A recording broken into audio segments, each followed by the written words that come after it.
Since this is the last speech that I will give as president, I think it's fitting to leave one final thought, an observation about a country which I love. It was stated best in a letter I received not long ago. A man wrote me and said, "You can go to live in France, but you cannot become a Frenchman. You can go to live in Germany or Turkey or Japan, but you cannot become a German, a Turk, or Japanese. But anyone from any corner of the earth can come to live in America and become an American." Yes, the torch of Lady Liberty symbolizes our freedom and represents our heritage, the compact with our parents, our grandparents, and our ancestors. It is that lady who gives us our great and special place in the world. For it's the great life force of each generation of new Americans that guarantees that America's triumph shall continue unsurpassed into the next century and beyond. Other countries may seek to compete with us, but in one vital area, as a beacon of freedom and opportunity that draws the people of the world, no country on earth comes close. This, I believe, is one of the most important sources of America's greatness. We lead the world because, unique among nations, we draw our people, our strength, from every country and every corner of the world. And by doing so, we continuously renew and enrich our nation. While other countries cling to the stale past, here in America, we breathe life into dreams, we create the future, and the world follows us into tomorrow.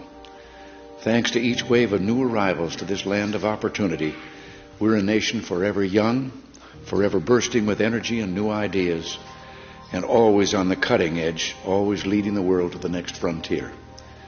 This quality is vital to our future as a nation.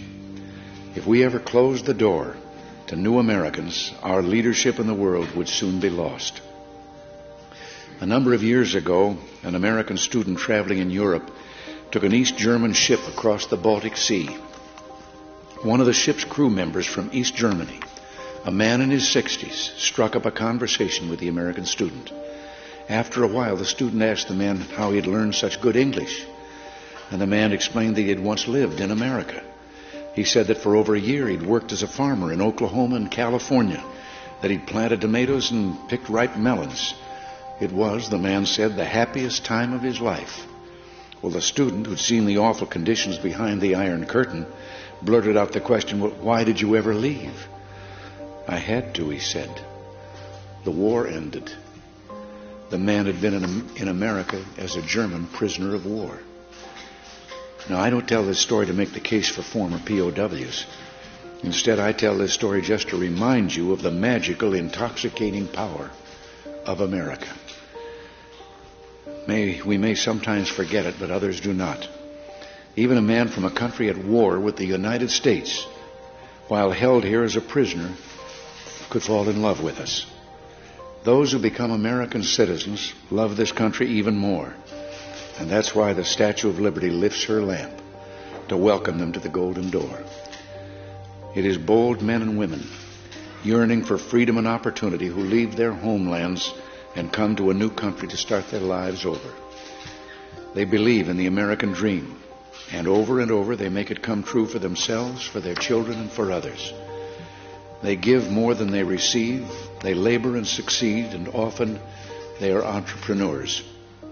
But their greatest contribution is more than economic, because they understand in a special way how glorious it is to be an American.